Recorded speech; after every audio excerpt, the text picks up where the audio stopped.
we have to go to the root. We have to go to the cause. Dealing with the condition itself is not enough. Dear Mr. Massa, I'm just trying to mind my own business. What's the matter? It's just another day, another black king captured. I'm about to lose my brain, stuck inside this ghetto rapture. I got a lot of smoke. If you want it, you can have it. They want a hat trick, but this is black girl magic. Ain't talking about the kind that'll make you disappear, but I'm talking about the power of the melanin within. Ain't looking for trouble, but I'ma say this one time. I put 2 dukes up if you try to touch mine. We still want justice for Samir and Trayvon. You say you don't see color, but racism ain't blind. They targeting little kids whose skin look just like mine. So I'm paranoid, it's a war zone outside. And I'm a black queen, so if you ask me to step out of my car, you gon' have to snatch me. Cause I ain't going no damn well. Had to spend my whole life living unfair.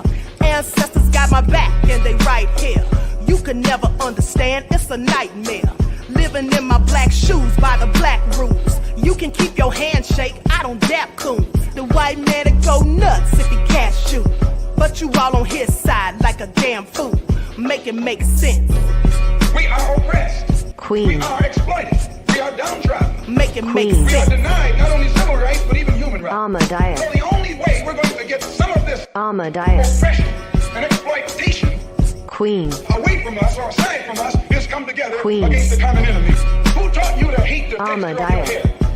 Who taught you to hate the color of your skin? Ahmadiyyah. Parents, pay attention to the books, the school system, even to your little children. Lies mixed with wisdom. His skin too bright, so he was blind to the prison. My skin just right, so I collide with division. You trying to pray to God, but we tired of religion. No savior saving, we got to save our savings. We used to pay miss, how we gon' make the slave rich? But who's to blame, and tell me why you complaining?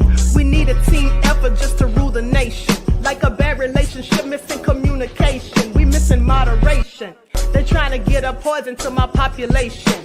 No reparations. I'm getting tired of Satan. We are oppressed. Queen. I'm getting tired of waiting. We are downtrodden. Queen. We are denied not only civil rights, but even human rights. Ahmadiyyah. So the only way we're going to get some of this Ahmadiyyah. oppression and exploitation. Queen.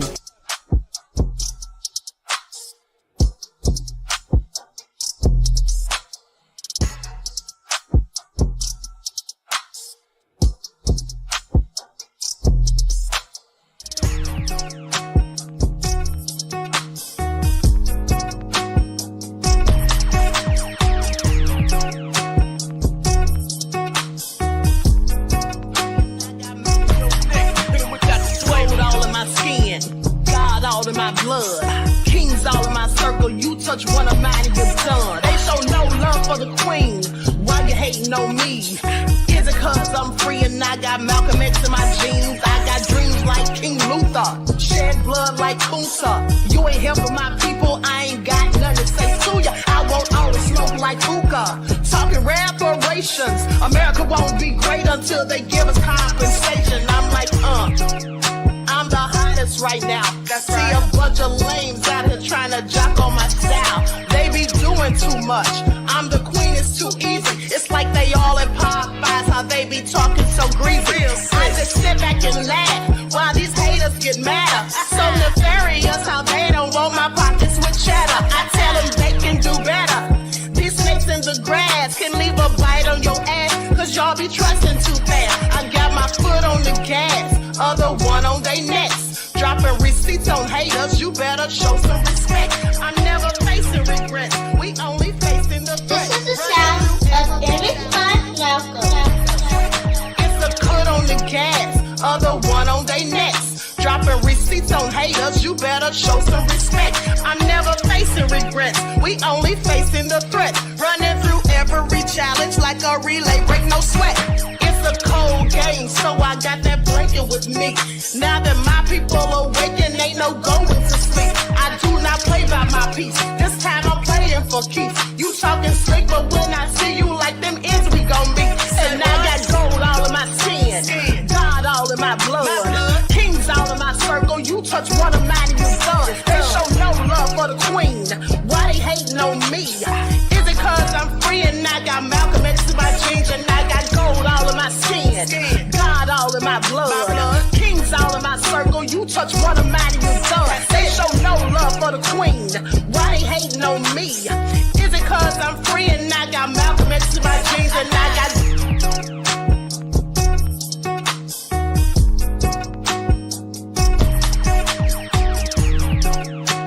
This is the sound of everybody. All right, let's get into it, beloveds. Okay, everyone, please get those likes up. Please get the likes up. Thank you for tuning in once again to the Queen Ahmadiyyah Shakur TV show. I'm your host, Queen Ahmadiyyah Shakur, and this is your second morning wake-up call. So as you're coming in, please feel free to go ahead and subscribe to the channel. If you haven't done so already, be sure to click that notification bell and click the word all so you're notified each time the Queen Goddess goes live. All right, so let's get into it. Prince of Paraphernalia, 504 Nola, Juju B in the house, Nessie X, Ocean Soul, Stacy Quentin, all right, Courtney J, Nita's and Mike's World, Broken Silence, Love Her, Pearly is here, Jane, all right, Donna, I see you, Cherokee descended down. So let's get into it. Everyone, please get those likes up, please like and share. Also, please subscribe to the channel if you haven't done so already. Be sure to click the notification bell and click the word all so you're notified each time I go live.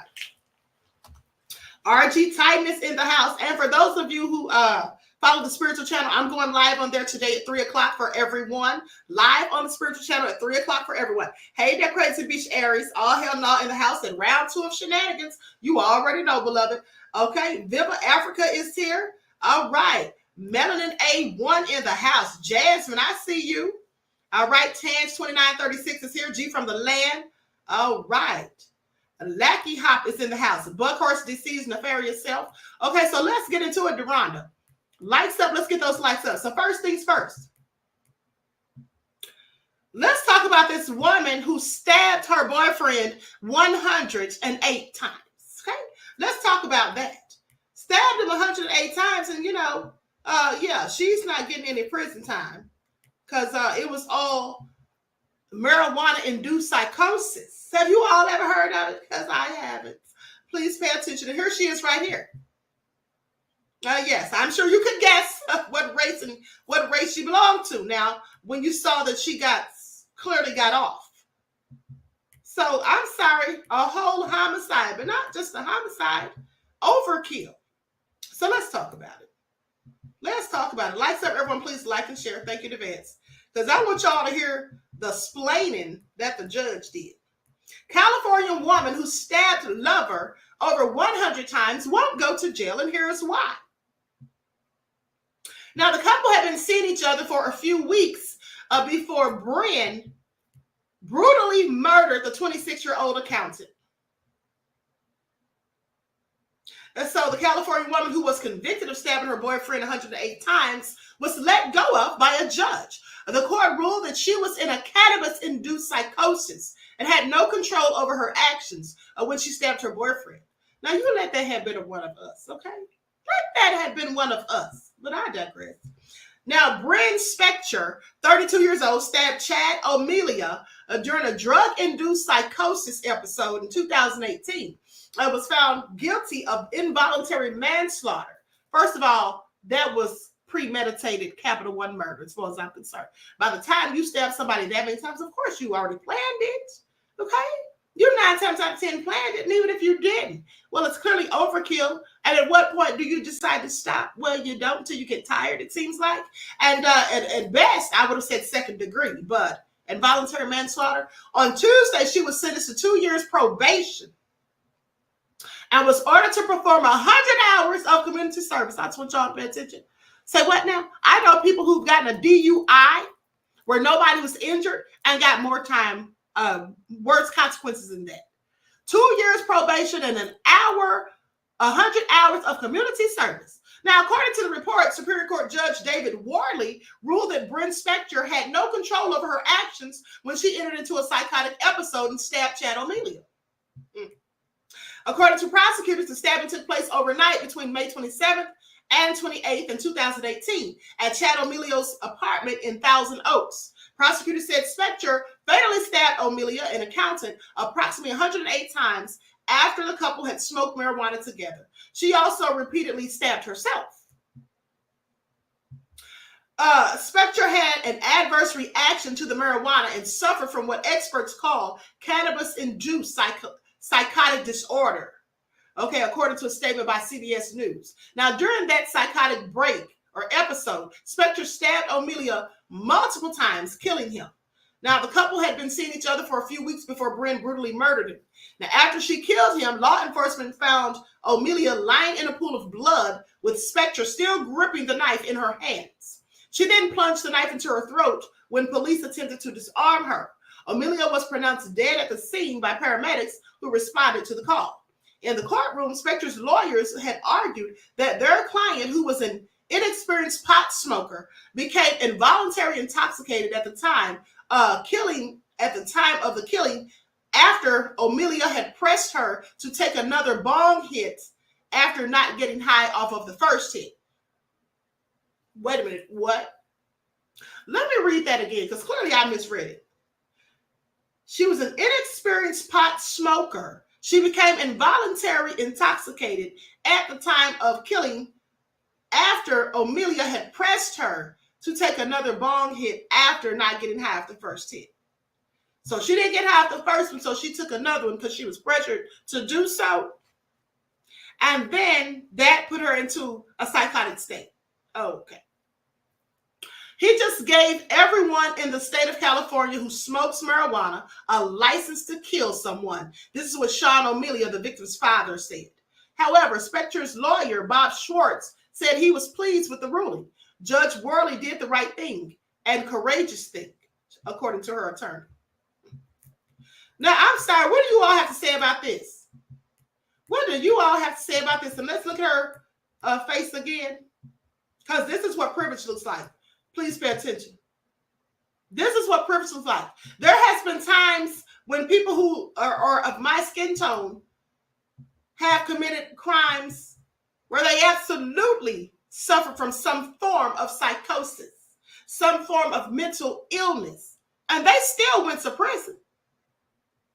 They still went to prison. They didn't get to go home and get 100 hours of community service, okay, and 2 years of probation. I find it absolutely egregious. And here's the thing. This woman is a danger to society. They don't think so. Who's to say she won't smoke it again and have another adverse reaction? Because there's no guarantees, right? So this is, Vivica said, not weed. Yes, this is all a load of BS. Let me just look something up real quick. I just thought about something. This is all nefarious.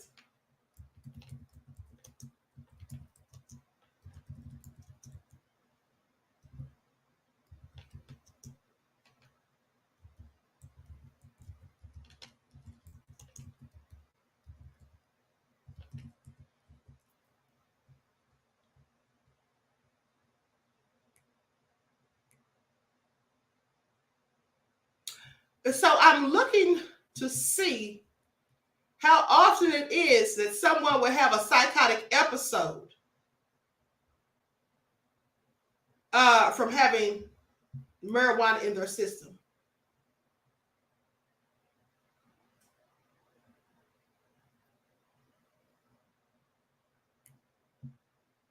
Yeah, I'm not seeing anything. Hold on. Okay, here is something. Can marijuana trigger psychosis? Studies show a link between heavy pot use and the onset of schizophrenia. Now, that's not the same thing. Heavy pot use and the onset of schizophrenia. So that would mean someone who's smoking it all the time on a regular, consistent basis, which I'm not even sure if that's accurate, but that's at least what they're saying. So I have a whole lot of questions.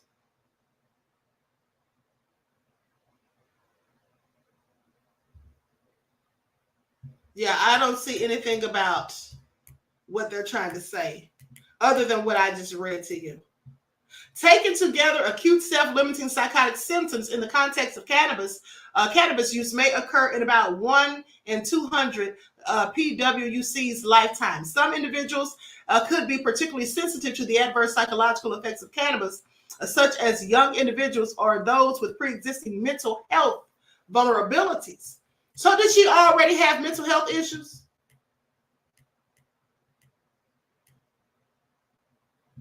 I just find it all real ridiculous, okay? She had to have taken something with it, says Alisha. Yeah, sounds like she took PCP or meth or something. That's what it sounds like. But the bottom line is no matter what she took, she needs to be in prison. You see, you don't get to go out here, if you look like me, and do drugs, no matter what drugs it is, and then go out here and stab someone 108 times and just go home. You'll have the slap on the wrist. That's what you don't get to do. Because the bottom line is, Dan said there's no excuse. Exactly. Because the bottom line is you chose to take the drugs. Okay? You chose to take the drugs. And now she says, allegedly, that she was coerced into taking it after the first hit didn't make her high. We don't know if she was coerced into taking it or not. She may have wanted to take it. He's dead. She stabbed him 108 times, so we can't hear from him. And since the two of them were likely the only ones there, well, are we supposed to just believe what she says? She's a whole murderer. At the end of the day, I don't think that the marijuana had anything to do with her taking his life. And no matter what she took, like I said, she should be in prison. You voluntarily took whatever you took. No one forced it down her throat. No one put a gun to her head. No one told her that she had to take it. She chose to. And so when you make decisions that lead to the demise or lead you to act in a violent way, a harmful way, and then you take someone else's life, isn't that your fault? Isn't that, in fact, your fault? Because even if there is such a thing as marijuana-induced psychosis, she chose to take the marijuana. So why is there no culpability for her? Why is there no culpability for her? Okay? I just have a whole lot of questions. End of the day, honey. But like I said, it couldn't have been one of us because you already know how that would have gone. So anyway, I digress. Now, let's listen to this black teenager who was not going to be allowed to graduate because she got into a fight. She was trying to break up a fight and then ended up having to defend herself. Now, fortunately, I got the update and she is going to be allowed to graduate. But in my opinion and belief, she should never have been put through this anyway. She missed like 2 months of school, has a 3.9 average, never been in trouble. And at the end of the day, I think that if she were of a different skin tone, this never would have happened. That's all I'm saying. Okay. Good evening. My name is Sierra Patterson. I'm a 17-year-old girl who attends Lower Richland High School.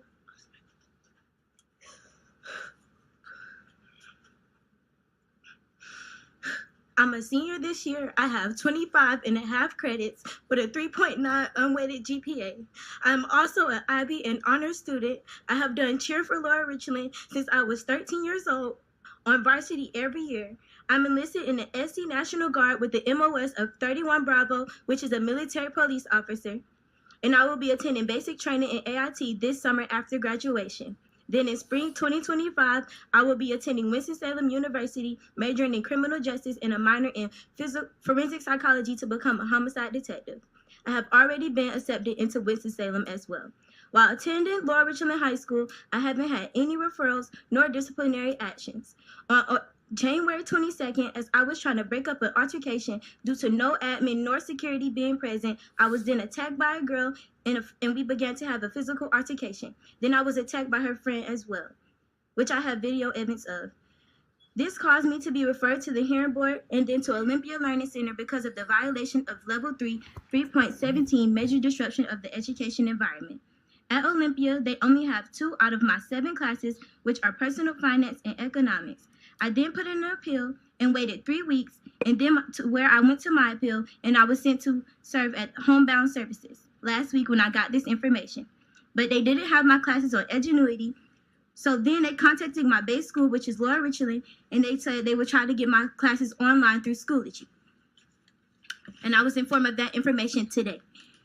I stand before you to state I have missed almost 2 months of my education due to this altercation, and I'm the only senior in this situation. They are all receiving the education needed for them to complete their grade, but I am not receiving none of mine in my senior year, and I'm the senior who is graduating this year. These are classes I need to graduate that aren't available. I have reached out multiple times to get work from my base school, but didn't receive anything, and I was removed from power school, so my teachers were unable to grade me and it was putting me more behind. I am not failing, and I know I'll be able to catch up with the time I have left. I'll do a behavior contract or whatever is needed for me to go back to school. I've paid my senior dues for graduation. I paid for my prom dress already as well. I've worked so hard to be in the top 30% of my class. Kept A's and B's every quarter to make sure I continue to excel in my honor and IB courses. I worked so hard for my IB certification. I apologize for my negligence of the violations I was involved in, and I wish it never happened. I wish I could go back and change the whole situation. My education, life, and career are now all on the line and being affected. I don't have time for summer school due to me leaving for basic training and AIT. I didn't put in another appeal because I don't have that much time left, and I really wanted to be heard as soon as possible. Graduation is in 2 months and 3 weeks. Terry, let her continue. Finish, Donna. Graduation is in 2 months and 3 weeks, and prom is in 1 month and 3 weeks. I really hope to attend both. I just want to go back to school to catch up. I'm sorry.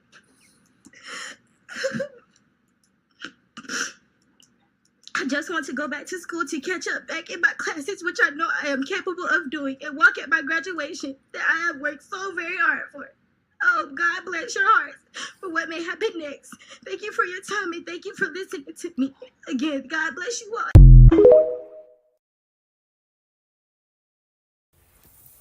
Hello, I'm just giving you guys an update. I'm not for sure if anyone's seen it, but it was on WIS. Whew, we made it. So I wanted to say congratulations to Sierra because she was a brave young lady to even go and talk about her story and do all the things. She does get to graduate. Like I said, she get to graduate. I'm not for sure if she's going to be able to do all of the things that the seniors are doing this year, like prom and all of the things. I'm not for sure. But they are letting her graduate, and I'm proud of that, and I'm glad that we did that. You guys shared. It's amazing. Like, I went to sleep, woke up, and it went through the roof. I'm glad that we supporting each other. And again, congratulations, Sierra. I pray that you do all the things that you set out to do in life. All right, so I'm so glad that she's going to be allowed to graduate because this is ridiculous, okay? Why do they continue to demonize and vilify these black teenagers who are doing good in school? You know, just like DeAndre Arnold with his hair, okay, and the other young man as well. This is all crazy. This is absolutely crazy. So at least she's going to be able to graduate and go on to do great things. At the end of the day, like I said, this never should have happened. You see, the problem was there were no administrators around to break up the fight.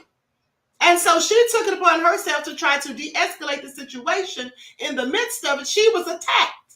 And so she had no choice but to defend herself.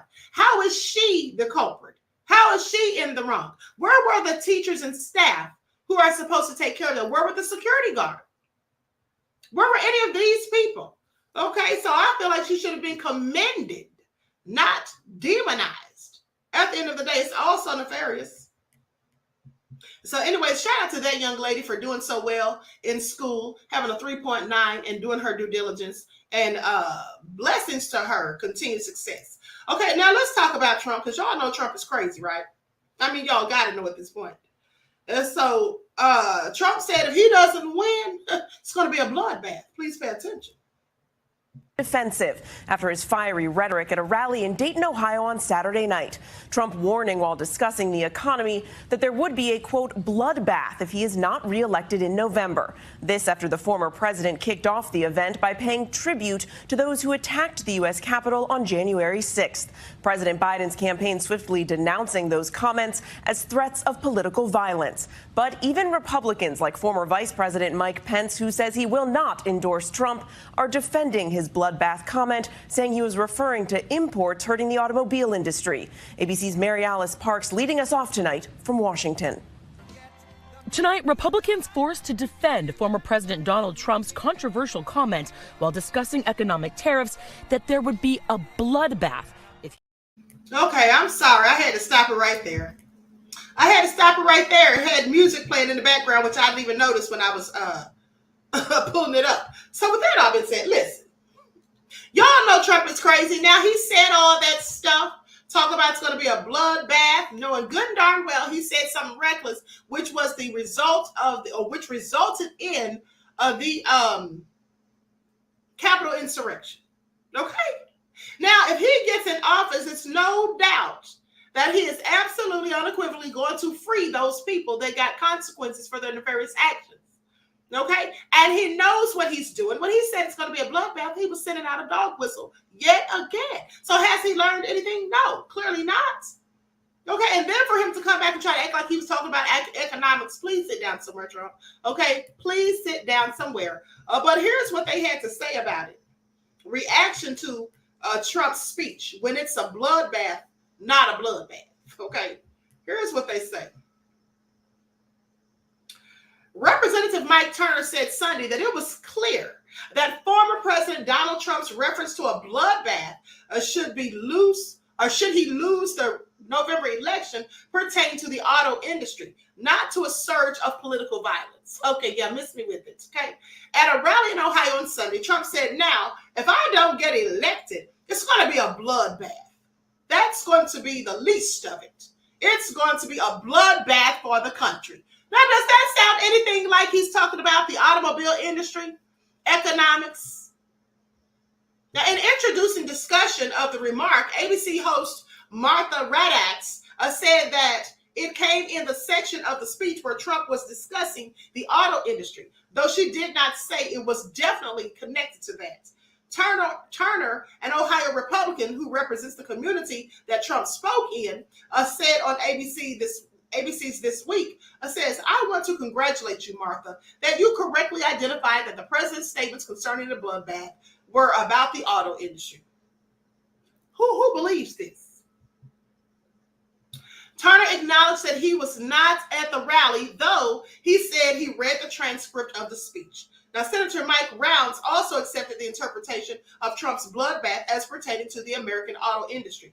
With regard to the automakers that he was talking to, he is showing them, or he's telling them, what has been an economic downturn for them. He told host Dana Rash this information at the State of the Union, CNN State of the Union. Now, Senator Bill Cassidy, speaking on NBC's Meet the Press, also said he was dubious about the uproar over Trump's language Saturday. He said you could also look at the definition of bloodbath, and it could be an economic disaster. And so if he's speaking about the auto industry in particular in Ohio, then you can take a little bit more context. No, they need to stop painting narratives, okay, and lying clearly. Because when he talked about the bloodbath, he specifically said if he loses the election. So that's what he was talking about. He wasn't talking about no automobile industry. Okay, so they can miss us with it. He was specifically talking about when he loses that election, or if he loses. Now, but Cassidy did acknowledge that the way Trump speaks does leave him open to frequent criticism. That's because he's a whole fool. Now, the general tone of the speech is why many Americans continue to wonder, should President Trump be president? That kind of rhetoric is always on the edge. Maybe doesn't cross, or maybe does, depending upon your perspective, he said. Former House Speaker Nancy Pelosi was not buying that Trump's rhetoric was simply meant in an economic context. When you just have to win this election, because he's even predicting a bloodbath. This is what she said at the State of the Union. What does that mean? He's going to exact a bloodbath, is what she asked. For his part, Cassidy said the press must bear some blame for interpreting Trump's remarks in the worst possible light. Let me tell you all something. How else are we supposed to interpret it? Now, he sat up there and said the foolish things that he said in January of 2021, which led to the whole Capitol insurrection. So when he is saying something foolish, why are we not supposed to think that he means it in the worst way? Why are we not supposed to see it as a dog whistle? I also think, though, that the mainstream media contributes to it, Cassidy said. If you take the one about the bloodbath, which arguably could be about an economic bloodbath, not about any kind of street violence related to the election, then it gives his defenders something to focus on, so something which was distorted. These people need to get out of here with that BS, okay? I'm sorry. You can't make that make sense. Okay? You can't make that make sense. What do you all have to say about it? What are your thoughts? Let me know in the chat. Hold on, beloveds. This is all crazy. This is all crazy.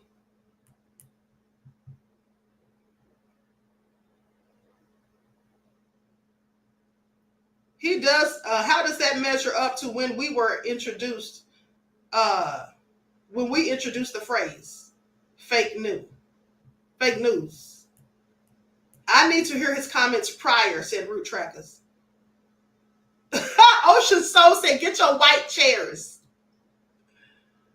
Prince of Paraphernalia said, "I'm tired of all these chimpanzees." Christine says, "I'm over all their games." Okay, On Purpose said, "Not vote." James said he was absolutely talking about the auto industry. Oh, was he? Okay, James Valentine.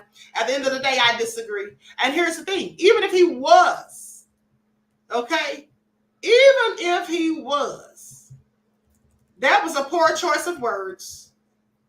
All right? That was a poor choice of words. Okay? Is all I'm saying. Because here's the thing. The people who follow him, Gemini said, Turner has been a racist. He let the KKK come here when he was the mayor. Oh, really? Well, that doesn't surprise me by what he said. All Hell No said, "My president is orange. He wears a toupee." At the end of the day, listen, y'all can say what you want. I don't think he was talking about the auto industry. I just don't. And like I said, even if he was, that was careless, okay? Because he knows how his people get down. Those Trumpsters, he knows how they get down. They're the same ones that raided that Capitol. So I'm sorry. I'm sorry. Makes no sense to me. He couldn't have chosen a better word to use. And here's the definition of a bloodbath, since I believe it was Representative Turner, who said when you look at the definition of it, it absolutely could refer to the auto industry. Well, let's see how that makes sense. Definition of a bloodbath is an event or situation in which many people are killed in a violent manner. And here's an example. He allowed the protest to go ahead despite warnings that it could spark a bloodbath. I'm sorry. He wasn't talking about no auto industry. What he was doing, but some people are too dense to realize, is that he was throwing out a dog whistle. You see, Trump uses key words and speaks on code. Yes, Miss Speech is code. Exactly. Naja said he said exactly what he meant. Well, yes, he did. Okay. Now, some people can sit there and stay stuck on stupid if you want to and act like he wasn't talking about what he was talking about if you feel like it. But don't be a fool all your life, because at the end of the day, he said what he said that started that Capitol riot, and then he went back and tried to say that that's not what he was talking about. Please miss me with it. He has been known in the past to engage in the use of dog whistles to get his people hyped up. Now, with that all being said, RG Titan said, I said he had sent a dog whistle to his face. Yes, that's what he did. He's calling for violence in the event that he loses. Okay, that's what he's doing. Now, you're not going to sit up here and make me think, because I have critical thinking skills and good common sense, that he was talking about no darn auto industry. When you're talking about a bloodbath, what does that have to do with economics besides nothing? Okay, and the definition I just read to you, okay? A protest, they use it as an example of a protest or anything that could turn into a bloodbath. Okay, they went on and had the protest even though they knew they could spark a bloodbath. Y'all don't think he was talking about violence? Of course he was. Sit down somewhere. Sit down somewhere. I don't have time for Trump apologists. That's what I don't have time for. Okay, we can respectfully agree to disagree, but whoever said that he was talking about the auto industry, no, I'm sorry. Miss me with it, because that's not what he was talking about, and I have sense enough to know it. I have sense enough to know it, because here's what we do know. Here's what we do know, people. Please pay attention. If he does lose again, now y'all saw what his people did when they went up there and caused a whole riot at the Capitol. What do you really think they will do this time? I'm sorry. What do y'all think they're going to do if he loses again? Are they just going to go home and pack their bags and leave quietly? Get in a single file line and get back on the buses? What do y'all really think they're going to do? You know they're going to get violence. So if he knows they're going to get violence, which we all know they're going to get if he loses, that's common sense. So if we know that, and then he knows that, why would he use the phrase bloodbath? If I lose, it's going to be a bloodbath. If I don't get elected, it's going to be a bloodbath. How does that even make sense that he wasn't insinuating that something violent should or would occur? Y'all need to sit down somewhere talking about, he was talking about the auto industry. No, he wasn't. No, he wasn't. Okay? And I don't even have to hear the rest of what he said, because I know what he said in that moment. All right? And that at best was a poor choice of words. At worst, it was a dog whistle. Now, with that all being said, let me continue. Now, let's talk about Gilbert Arenas, because Gilbert Arenas said some things about Saucy Santana that I thought was quite interesting. And Saucy responded. Saucy responded saying that Gilbert Arenas, he's had a crush on Gilbert since he was a child, and that, in fact, Gilbert is his baby daddy. So now that Saucy has shot his shot, Gilbert, don't come back and try to go in on Saucy, because you put it out there is all I'm saying. Okay, so let's get into it. I just want to say, look, it threw me off. It did. I know it's going to throw you off. That's why I said. I've never seen somebody with nails and the beard. That was the problem. It just threw me. It threw me off. And then when I hit the video, twerk. Did you like it? Damn. You like the twerk video? He said it's like water. What did he say that? I'm not gonna lie. Stop. No. Stop. Stop. I'm not gonna lie. I'm not rolling, bro. No. I mean, all I'm saying, if I had to rate between who's better, him. I'm trying to see him or Megan Thee Stallion. Stop, man. I don't know who I'm gonna throw my dollars to, dog. A good show is a good show. Well, I heard that. How about y'all? He said, you don't know who he's going to throw his dollars to. Well, I know who I'd throw mine to if I were, It would have to be Megan. I'm sorry, hands down. It would have to be Megan. But hey, do what you do, boo. Because like I said, Saucy heard that. And Saucy said to Saucy said he's had a crush on Gilbert since he was a kid. And quite frankly, that's his baby daddy.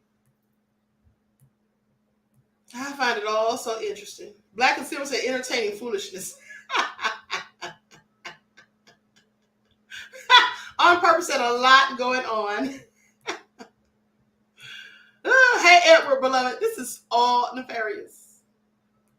Kwame Brown said Gilbert is a fool, said Princess Paraphernalia. I mean, he might be. I don't know. I don't even know. But here's what Angela Stanton King had to say about them trying to get people who look like me or women who look like me to have abortions. Please pay attention. They don't got abortion clinics at the border. They're telling us as American women, specifically Black American women, we need to abort our children. But if you coming across the border with your baby, come to the land of milk and honey, the great land of opportunity. We'll take care of you. Joe Biden even said, I'll give illegal immigrants coming across the border $400,000 a piece.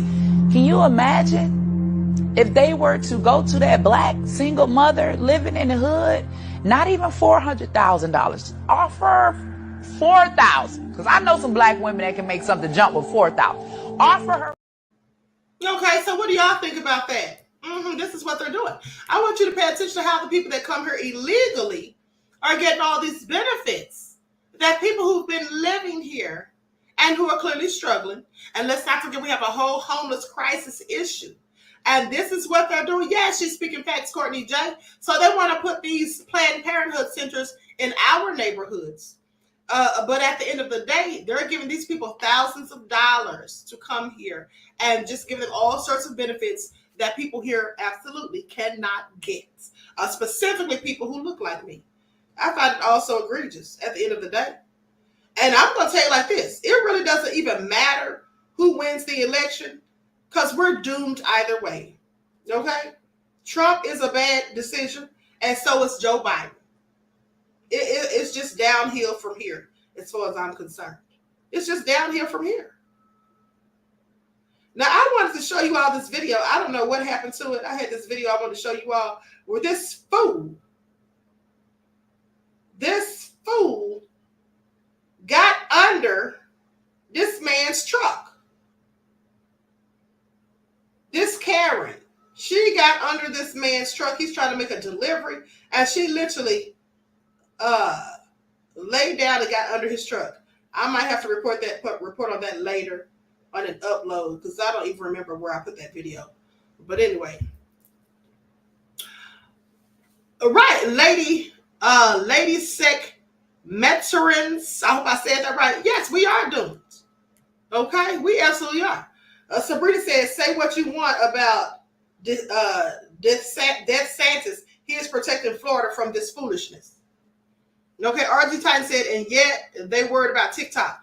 Yes, they are worried about TikTok. Let me just tell you something. Speaking of TikTok, let me just play this clip real quick, and then we'll talk about it. Over the last few years, we have invested to keep your data safe and our platform free from outside manipulation. We have committed that we will continue to do so. This legislation, if signed into law, will lead to a ban of TikTok in the United States. This bill gives more power to a handful of other social media companies. It will also take billions of dollars out of the pockets of creators and small businesses. It will put more than 300,000 American jobs at risk, and it will take away your TikTok.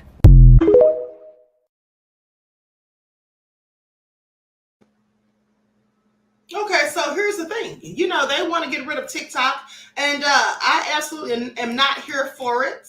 Okay, TikTok is a very good platform to gain and share knowledge and information on a myriad of things. All right, and at the end of the day, there are a lot of people who make money, who make their living on TikTok. They have the TikTok shop where people are selling multiple things on there. They have their own businesses and all of that. And a lot of people make a lot of money on there being monetized.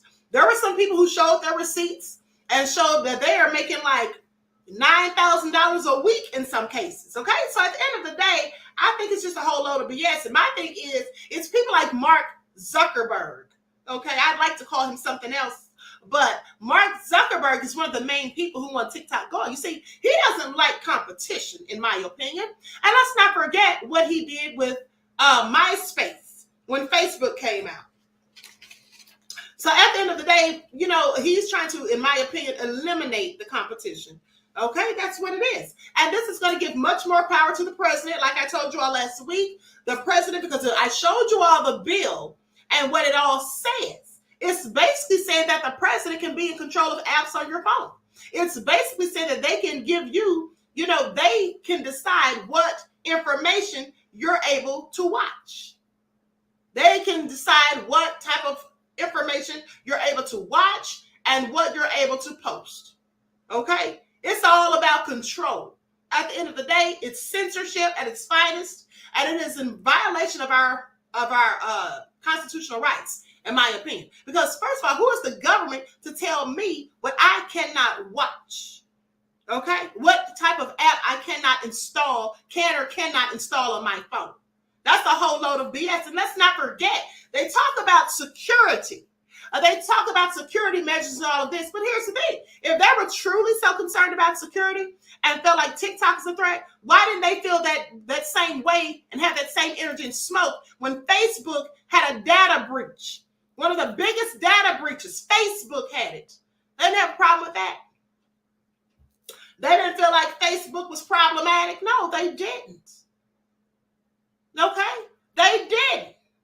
At the end of the day, but they're so worried about TikTok. Well, this is all because they don't want you to know things they don't want you to know. And this is also because people like me, I report on stories that have not even hit the lamestream media. Okay? Like I told you all before, the story of Tyrekus Atwood, who was hunted by a group of racists down there in Laurel, Mississippi, before Rasheem Carter even was. You see, you can find out stories that they try to sweep under the rug, things that they try to keep hidden. That's what you can do. But I just find it all so interesting. And speaking of stories that they keep hidden, hold on. There was a video that I want you all to see. Let me see if this is it real quick. A former Colorado. Nope, that's not it. Hold on. There was a video that I wanted you all to see. Okay, I'm going to look for that. While I'm looking for that, I want you all to pay attention to this. Now, this woman, Felicia, she basically shot her boyfriend or husband years ago. And then she now has killed her current boyfriend. And this guy is talking about it, the victim of her first shooting. He's talking about it. Yeah, I got shot when I was 23. I married a young lady that everybody was telling me not to, but I was like, look, y'all don't understand our love. So we get into a huge argument one day, and the first time I tried to leave, she ran out the house and like hit the windshield with a shovel and like shattered the windshield. Oh, that's pretty bad. Not too long after that, we get into another argument. So I had a pistol on deck at all times, so she wouldn't grab it. Like, you're not going to leave this time. You're going to listen to me finish this argument. I was holding our son at the time, right? I turn to leave. She shoots me in the forearm. The bullet goes through my forearm and goes across his forehead. I'm looking at my son. His face is bleeding. My arm's bleeding. I set my son down and I look. She's got the gun pointed at my head, bro. And I'm like, okay, I'm getting ready to leave. All I could do was close my eyes, and all I heard was click. Oh, shit. So then she's messing with the gun. The only thing I can think of, like, if I try to run, she go shoot me in the back. So I just ran towards her and just turned into a UFC maniac. Wop, wop. A few months ago, I did a podcast talking about how my ex-wife shot me. A clip of that video went viral. Here it is. Now, if you know that story, you know that I was holding our 2-year-old son during an argument. My ex-wife pulled a gun on me, shot me in the forearm. The bullet went through my forearm, grazed his forehead. Then she pointed the gun at my face and squeezed the trigger, and the gun jammed. God protected me. What you don't know is that I divorced her immediately. I got custody of our son, and she did 3 years in prison. She went on with her life. I went on with mine. Quick update, she just got arrested for murdering her boyfriend. It's all over the news. A Georgia woman was arrested years after the body of a man was found in an Alabama shallow grave. Long story short, she found out her boyfriend was cheating, shot him in the head 3 times while he was asleep. Shot him in the head 3 times while he was asleep. Okay? That's what she did. That is what she did. And that's what I'm trying to tell you. Yeah, 3 years, Ocean. So 3 years for attempted murder, endangering a child, because it grazed the baby. So this is all crazy. This is all crazy. She should have been under the jail, but now she's taking someone's life. She should have been charged with attempted murder and gotten a much different sentence, as far as I'm concerned. Now let's talk about this man who was arrested more than 2,000 miles away from where he allegedly killed his missing girlfriend and her 2 children. Devils and demons walking amongst us. Please pay attention. Now, I'm going to share my screen so you all can see the lovely young lady and her children that he took out. And so here's what they say.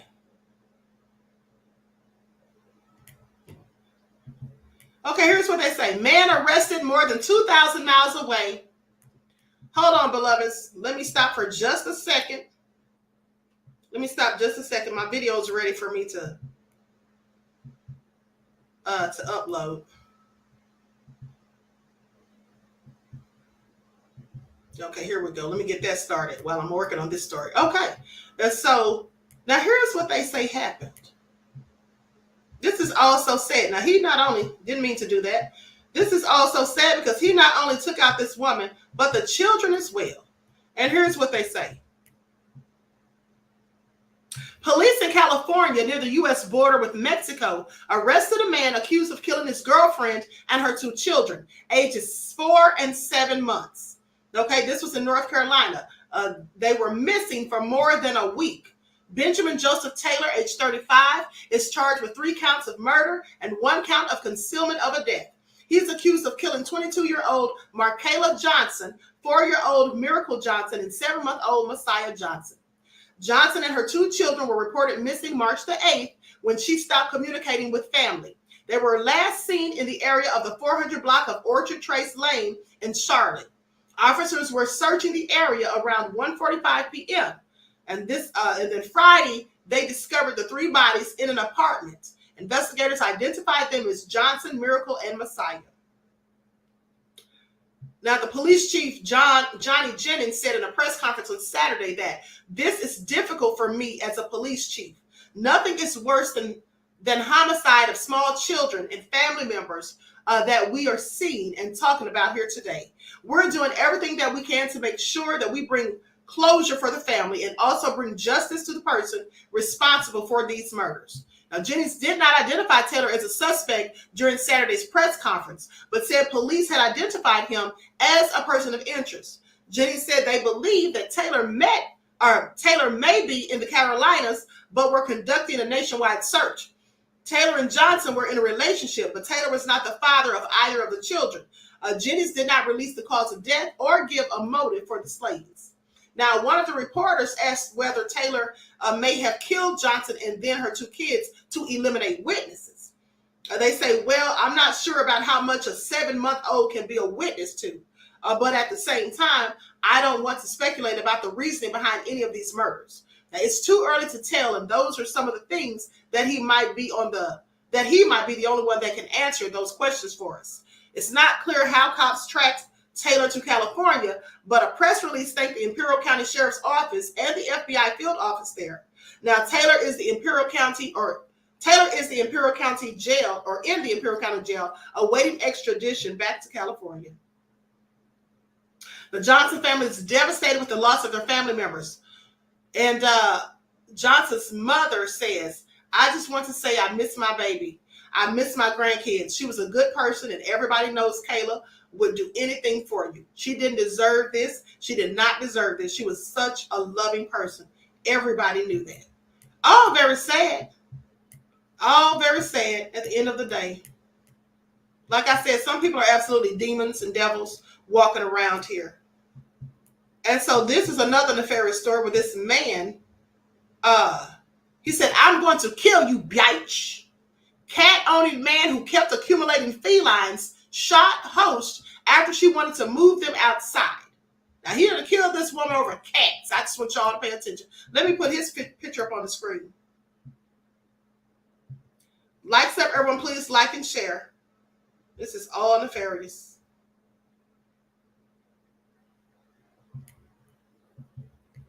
And so here he is right here, looking just like a thug as far as I'm concerned.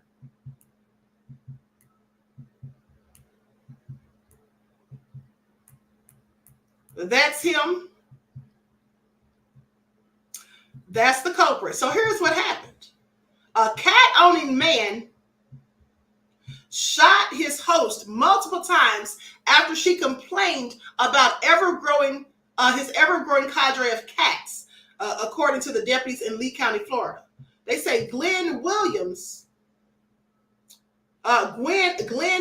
White II, age 59, he looks older than 59, but let me continue, is currently held at the local jail on a $25,000 bond for aggravated battery with a deadly weapon.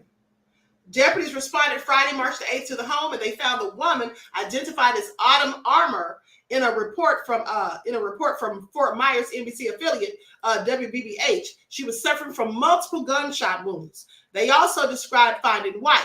Now, the woman told them that White had been the person who shot her, and so they immediately detained him while helping the victim. According to the documents, a detective managed to speak to the woman, who was awake and coherent at the hospital. White was evicted from his home on Monday, March the 4th, and Armour let him stay at her place. Now, this woman let him come and stay with her because he couldn't pay his rent and got evicted. And this is how he thanks her, because she didn't want all those cats in her house. Armour told the outlet that he had been the neighbor. Now, White moved in with 3 cats, but every day he had been bringing another one home, according to authorities. Eventually, he ended up with 6 cats in total. Now, the victim and White had been arguing for the past couple of days about the cats and how the victim would like the cats to live outside the house instead of inside the house. On today's date, the victim got tired of having all the cats inside the residence and told White that she was going to place them outside. Okay, so here's the thing. At the end of the day, he wouldn't have been in my house at all with cats, period. I don't like cats. And second of all, I wouldn't have been arguing, said they were arguing about the cats. First of all, I'm not going to argue with you and you're in my house. What you're gonna do is you're gonna leave. Okay? And if you don't leave when I tell you to, well, I can gladly, if you want to get violent and talk crazy, I can gladly go get Mr. Smith and Mr. Wesson. All right? That's what I can do.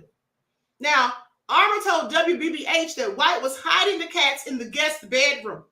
He was there for 4 nights, and there were 6 cats in the house, and he was still going and getting more, she said. He was hiding them in the guest bedroom, but it stunk a high odor. Now, according to the documents, Armour says that White let her go into his room to look for the cats inside. But while she was doing that, White went into the bathroom outside his room. Then he allegedly turned around, stood in the bedroom doorframe, and started shooting.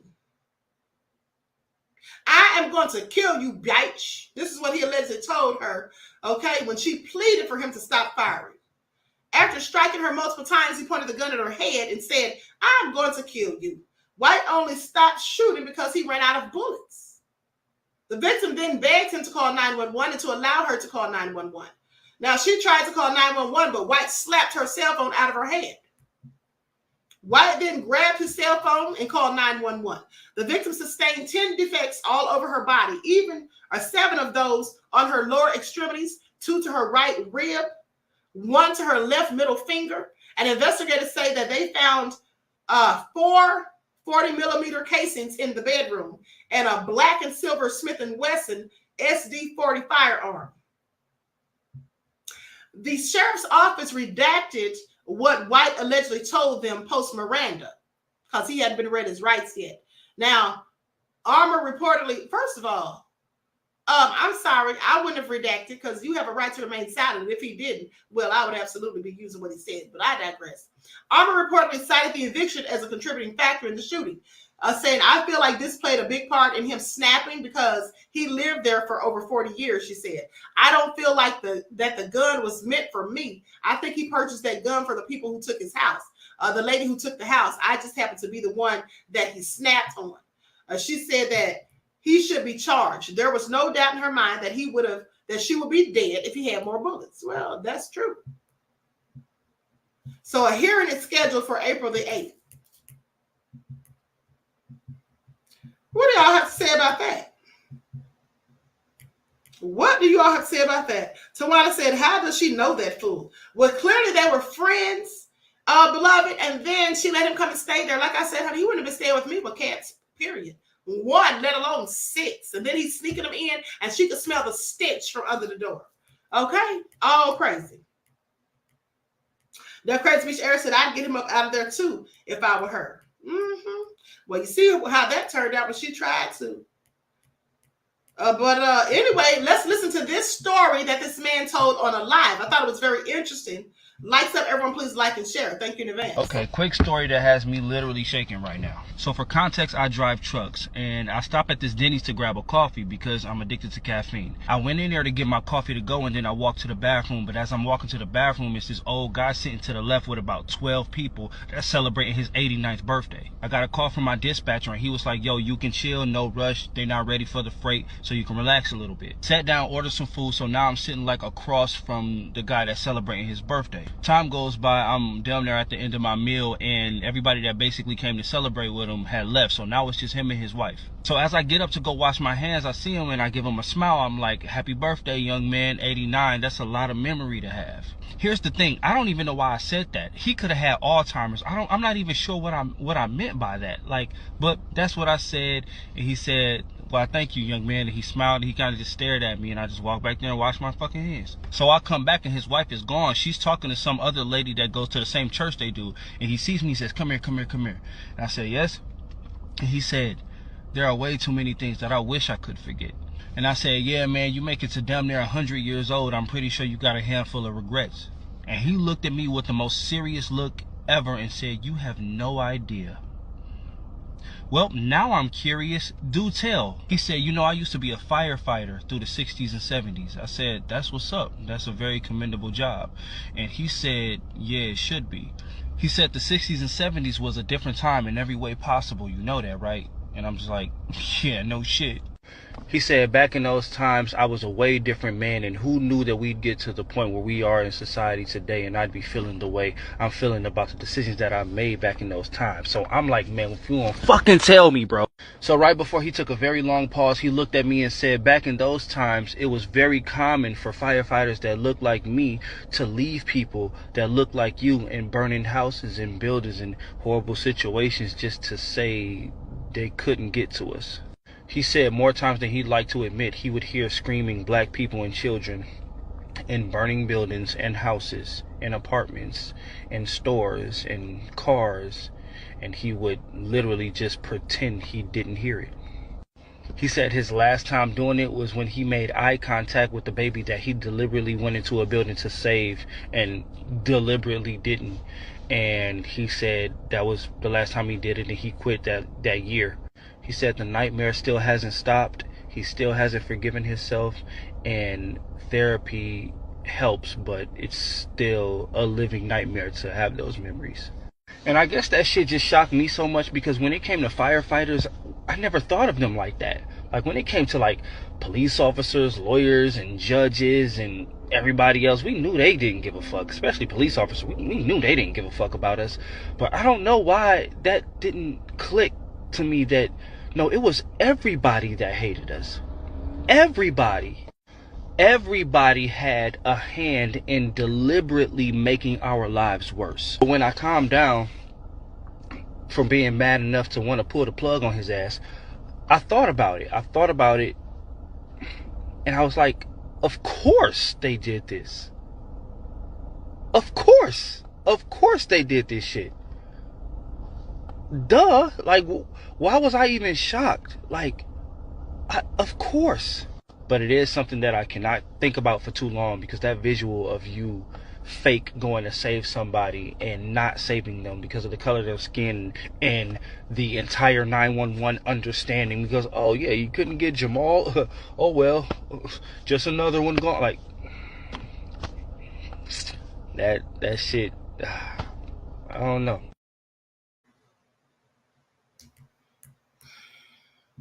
I find it also nefarious. Now, Red said, of course they did. How you think they got so wealthy? What do y'all think about that? Because, you know, this is true. This is something that people don't think about. We look at firefighters as heroes. And we know that the police have a problem, some of them, with people who look like us. But this is what he did. He had the nerve to tell someone. He had the nerve to tell someone this at the end of the day, and they think we don't deserve reparations. I find it also nefarious.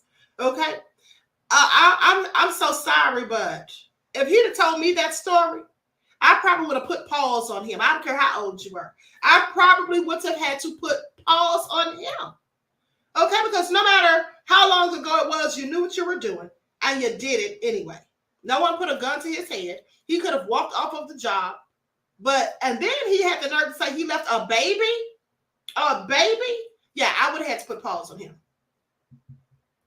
That's what I would have had to do, clearly. Okay? This is all nefarious.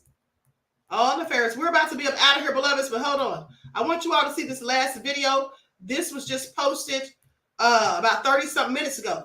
Philadelphia man begs parents to start searching their children's rooms for guns to stop them from doing something stupid.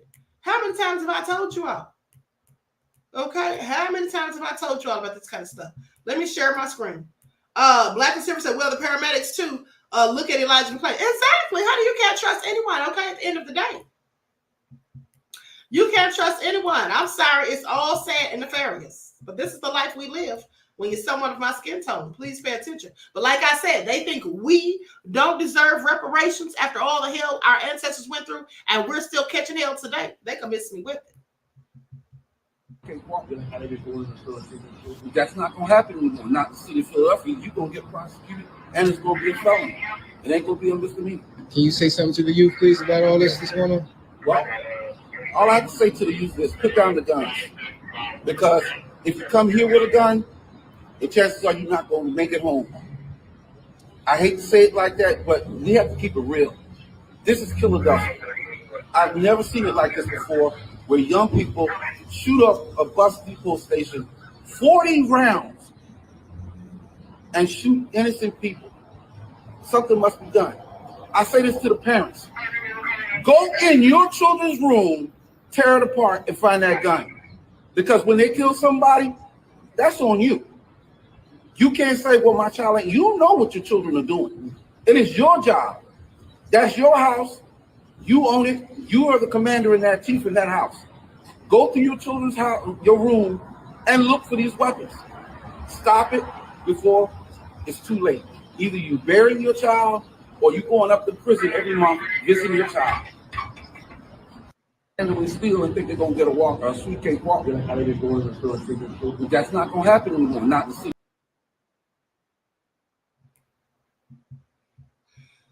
Okay, so you all heard that. I've been telling you all about your kids, knowing what your kids will do. Now, how many of you heard about the subway shooting in New York? Because let's talk about that. My friend from New York had called me and told me about this story. And hold on. Let me pull this up on here. Lights up, everyone. Lights up. Thank you in advance.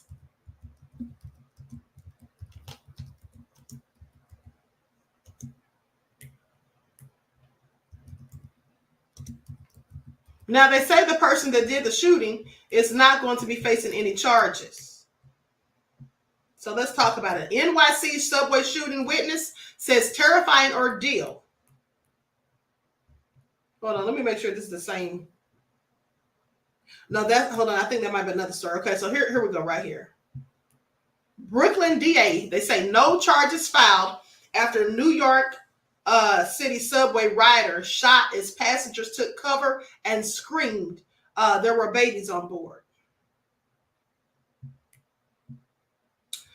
So they say a 36-year-old man was shot with his own gun on a New York City subway Thursday as terrified riders looked on and took cover. They screamed that there were babies on board and begged for someone to open the train door so they could go to safety. Now, while the Brooklyn District Attorney's Office spokesperson, Oren Yaniv, on Friday said the shooting was shocking and deeply upsetting, he added that at this stage, evidence of self-defense precludes us from filing any criminal charges against the shooter. Now, the incident on a northbound A train, which was captured on video, comes on the heels of a string of violent crimes on the city's subway system that prompted the New York governor, Kathy Hochul, to deploy a force of 1,000, including 750 National Guard, to increase safety and security on the transit network. Videos posted on social media show the unidentified 36-year-old man approaching a 32-year-old passenger and getting into a verbal dispute. The footage appears to show the 36-year-old ranting and yelling and threatening to beat up the 32-year-old. The situation escalates when the 32-year-old man stands and puts his hands up, according to one video posted on X.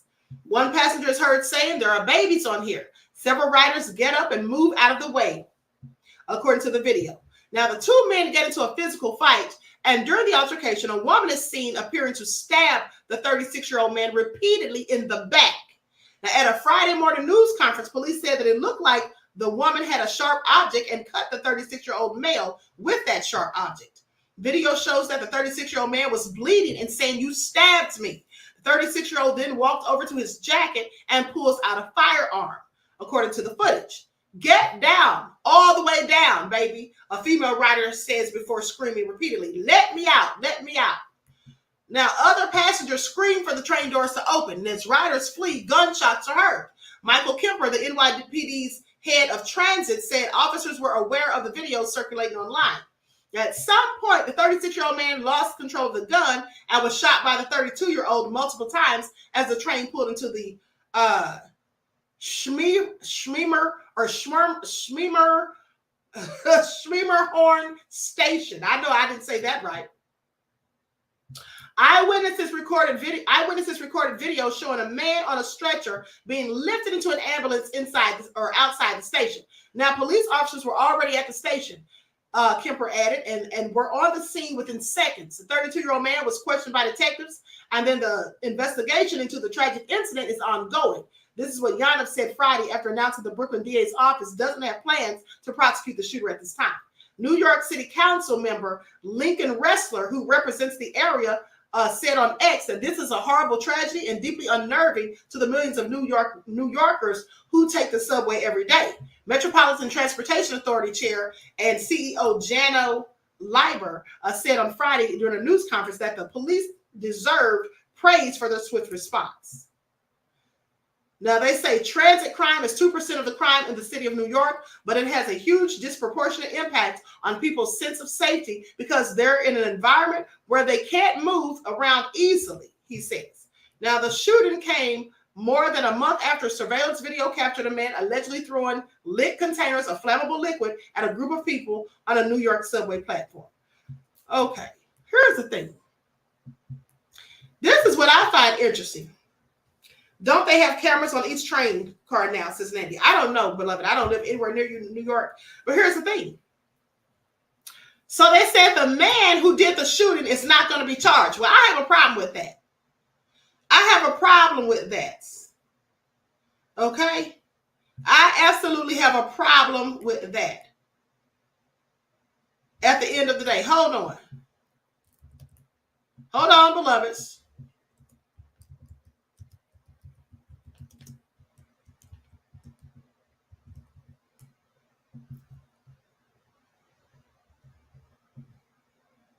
Hold on just a second. I'm checking something real quick.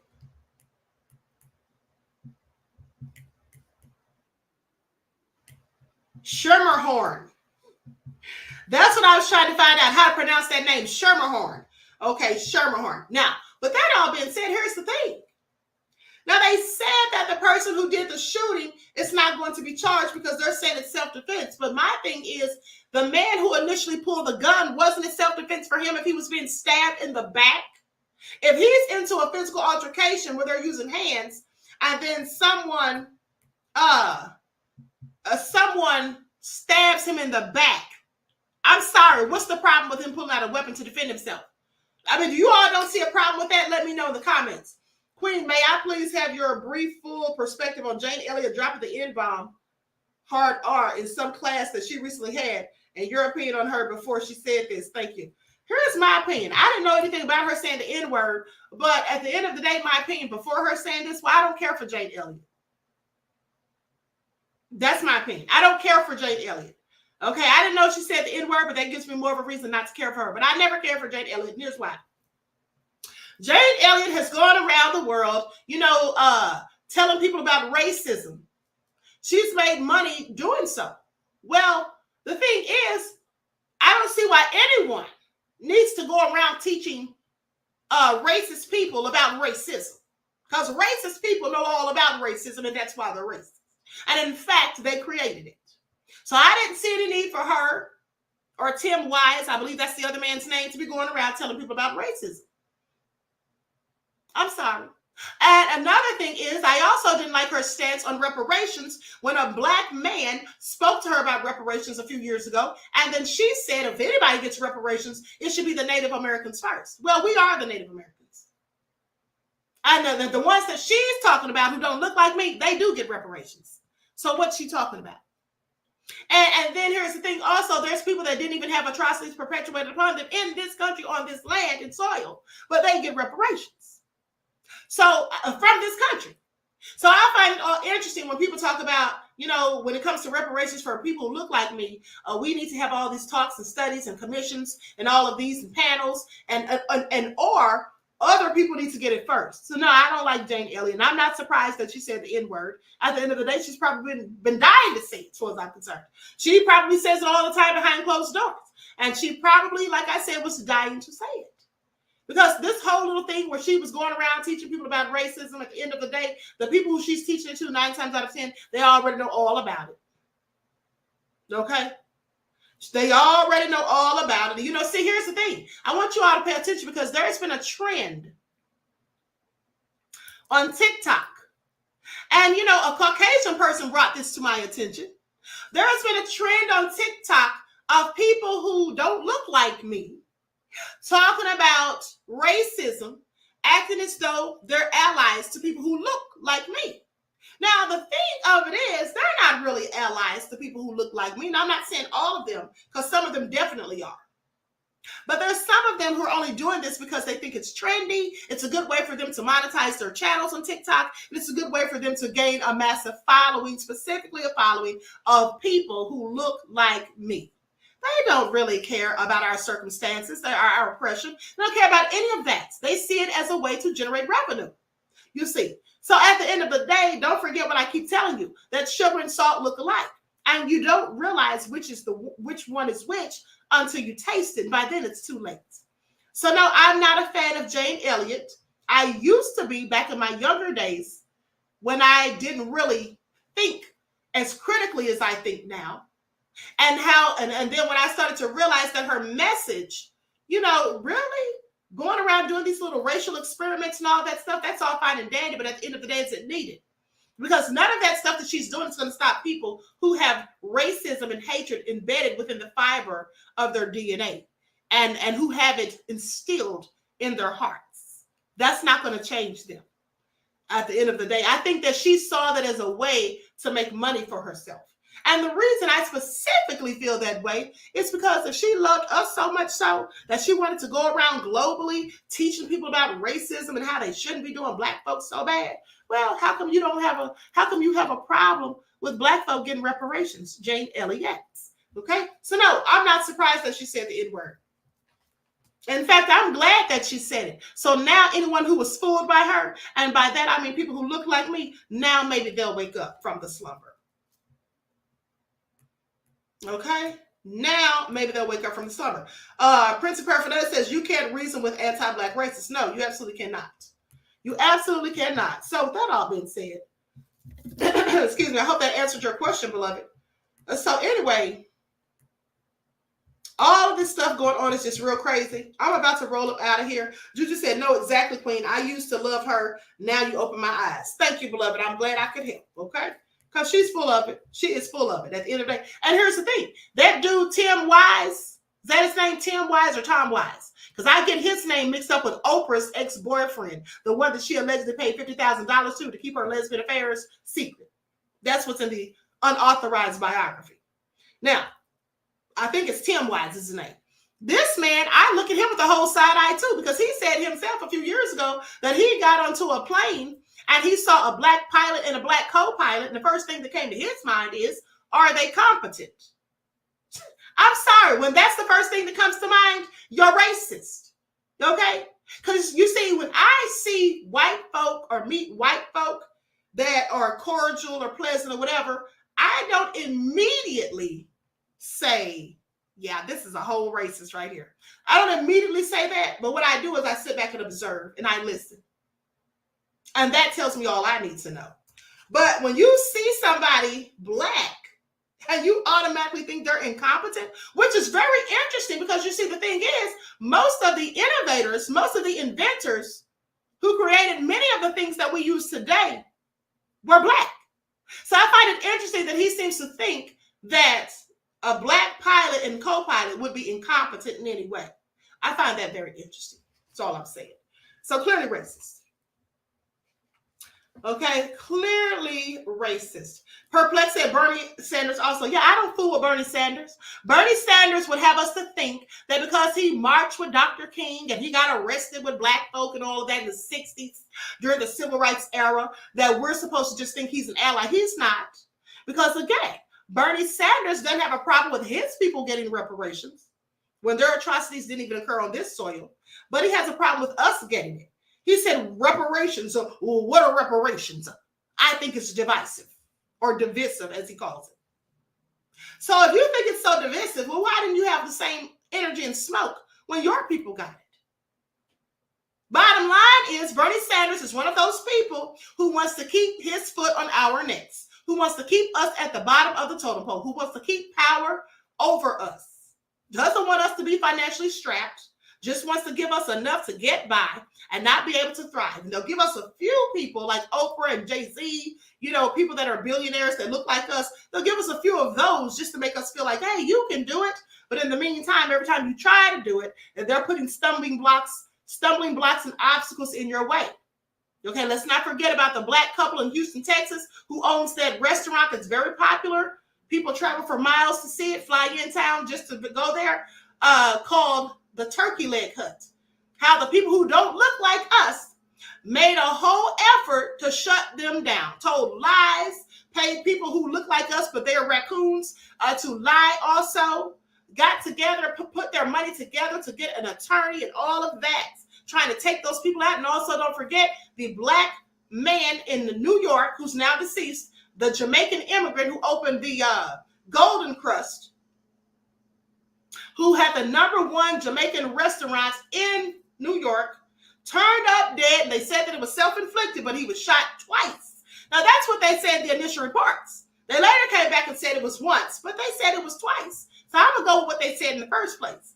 Nonetheless, they speculated, according to reports, that he took himself out because he owed $150,000 to the IRS. Who is a whole millionaire? And yet, you're going to take yourself out because you owe the IRS $150,000, but you have millions? That makes no sense. And as soon as he was deceased, then who was the #1 Jamaican restaurant?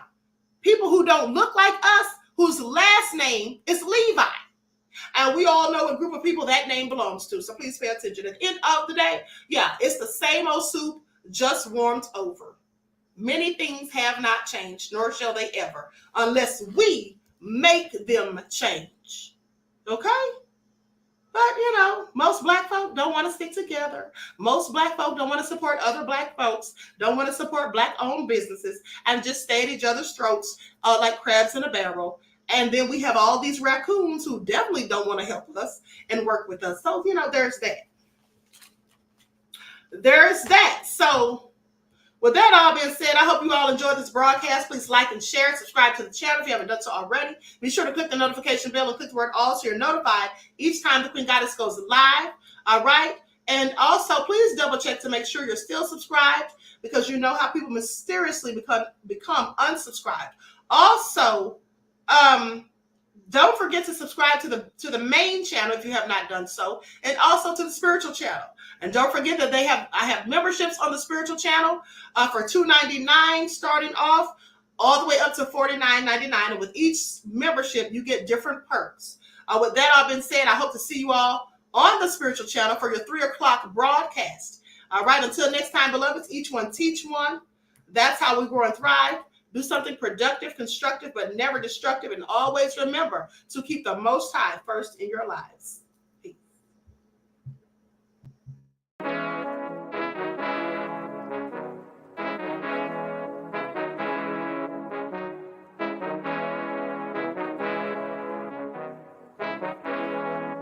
Hey, yo, Nick, hit him with that flavor. Soul all in my skin, God all in my blood.